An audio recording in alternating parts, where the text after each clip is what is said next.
Hello, my friends. I wanted to talk about this book, Wicca, Magical Beginnings by Sorita Diesta and David Rankine.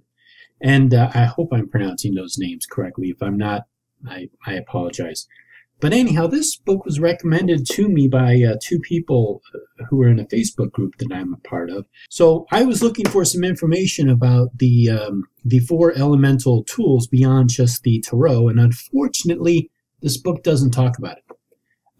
But it is a great book, and I'm really glad that I got it.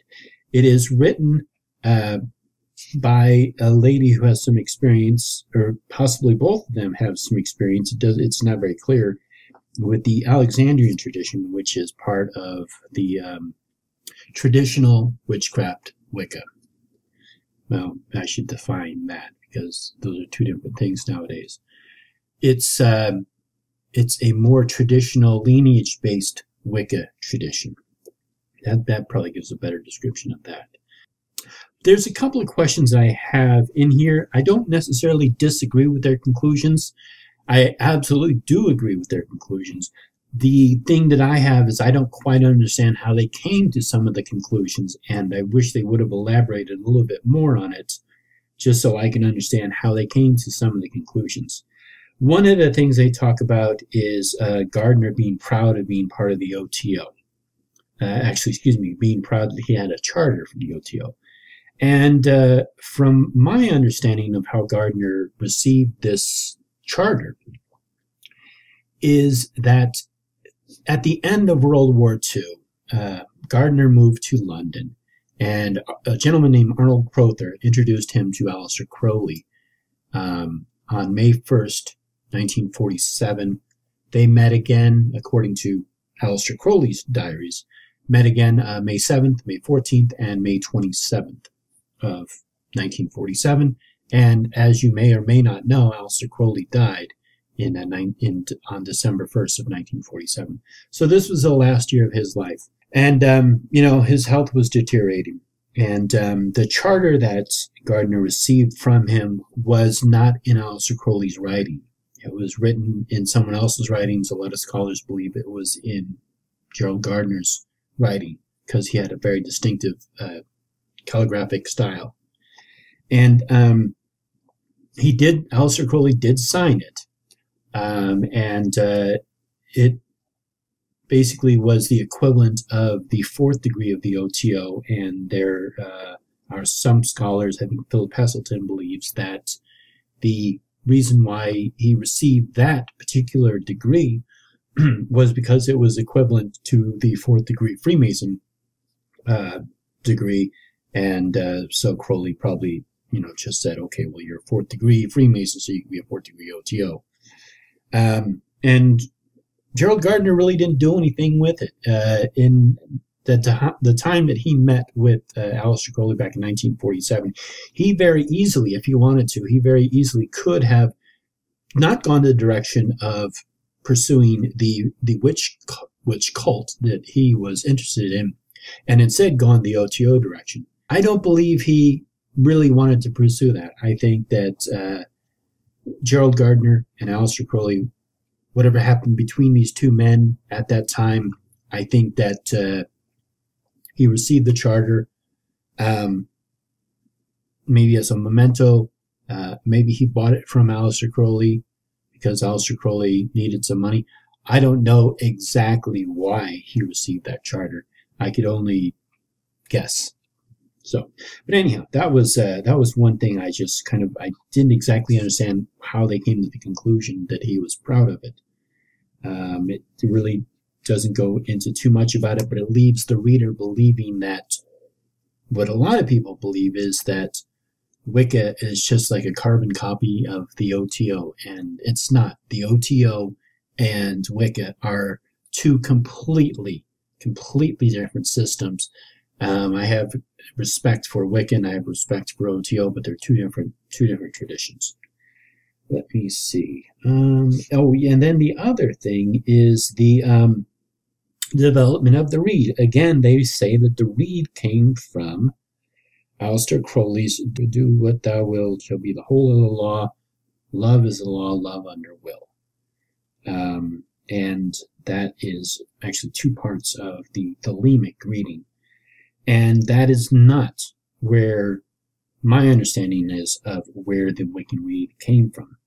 If you look at the thelemic reading of do what thou wilt shall be the whole of the law, and you understand thelema and agape, I think I'm pronouncing agape correctly, love and will. Will is not your intention. Will is actually your inner divine will.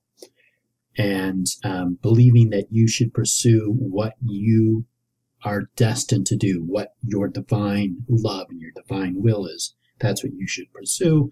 Whereas the Wiccan read is more of a do what you want, just don't harm anybody. That is the gist of it. So that is actually will as in the action. The Wiccan read, of course, is just a guideline of a principle. It's not an absolute law, because if you breathe on a regular basis, you're harming something. You are harming stuff that you are breathing in. If you eat vegetables, you're harming something. It's just you're going to harm something because life lives on life. And maybe people don't like to recognize that, but that's the truth of the matter. Something has to die for you to live. There's a lot of text that is used in various parts of the text they put in here that they believe that came from Aleister Crowley. And there are parts where I can see it, and I can completely understand how they came to that conclusion. For example, I will give you two examples. Here is a clear example of, yes, this came from Aleister Crowley. It is the, now this is actually what they call they call this Adore the Spirit of Me, which is based on the Charge of the Goddess. And they say, this is their text that they're using, I am the gracious goddess who gives the gift of life unto the heart of man. Upon earth I give the knowledge of the Spirit eternal, and beyond death I give peace and freedom and reunion with those who have gone before, nor do I demand aught in sacrifice. And they claim that that is based upon Aleister Crowley's writings from the Law of Liberty, where Crowley wrote, For here, how gracious is the goddess! I give unimaginable joys on earth, certainty, not faith, while in life, upon death, peace unutterable, rest, ecstasy, nor do I demand aught in sacrifice. So, not only do you see similar text in there, but you also see what the person is conveying of the text in the text that they give in this book, and Aleister Crowley's text in his writings. So that I can see. That is very clear to me. That I don't have a question about. But I do have a question about this next section. Again, it is their text, what they call the Charge of the Goddess. And thou, who thinkest to seek me, know that thy seeking and yearning shall avail thee not, unless thou knowest the mystery. That if that which thou seekest thou find not within thee, thou wilt never find it without thee. For behold, I have been with thee from the beginning, and I am that which is attained at the end of desire. So this is very distinct text, and you can capture the essence of what this text is conveying. So they say that it is based upon, again, Aleister Crowley's writings, and says, But I have called unto thee, and I have journeyed unto thee, and it availed me not. I waited patiently, and thou wast with me from the beginning. So I don't see the connection between those two. I see a couple of similar words, but I don't really see a connection there. I see the essence of the one passage that they have written in here as this concept and this idea, and then I look at Crowley's writings, and it doesn't even convey the same concept and the same idea. So I think it was a bit of a stretch to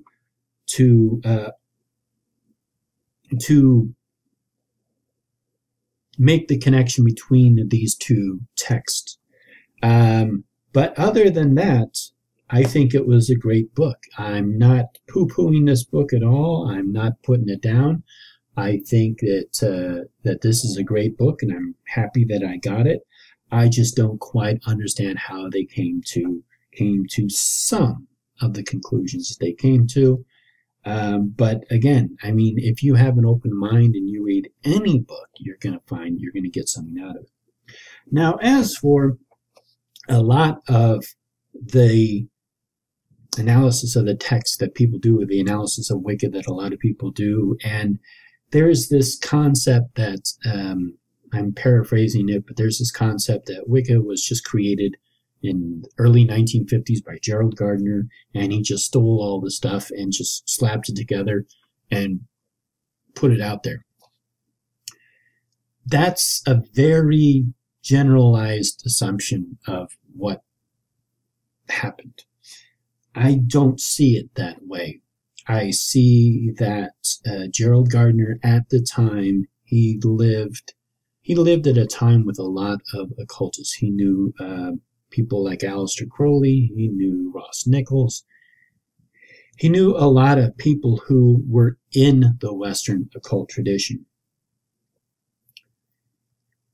And the tradition that he introduced and has been used by other people since then is a cohesive format, ritual format. I don't know how many of you have actually sat down and tried to create something from scratch, like create a whole ritual or create a format for a ritual or something to that effect. It's not easy. Chances are you're going to base it upon something else. So if you look at some of the ritual format of the printed material, you will see that there are elements that are not, it's hard to find the source for that ritual format. You can see the words coming from, say, borrowed from this or borrowed from that, or influenced by this, influenced by that. But as for a lot of the specifics of the ritual, it's not very clear where that came from. You can look at the Key of Solomon and you can see some similarities in there. But again, if you take it, and I've looked at the Key of Solomon and written out its ritual format, and it's very different from Wicca. There are elements that are similar, but it's very different. Same thing with the Gnostic Mass, where a lot of people believe that Wicca took the Gnostic Mass, just put it in there. If you look at the Gnostic Mass, which is an hour-long ritual, and I'll put a link down to the 4-part or 5-part video on the Gnostic Mass, it's a very long ritual. And the symbolism is very unique, and if you understand Crowley, it's pretty funny too. But anyhow, I'm going off on too long of a tangent here. Anyhow, it's a great book. If you have a chance to get it, I recommend you do. Thank you, and blessed be.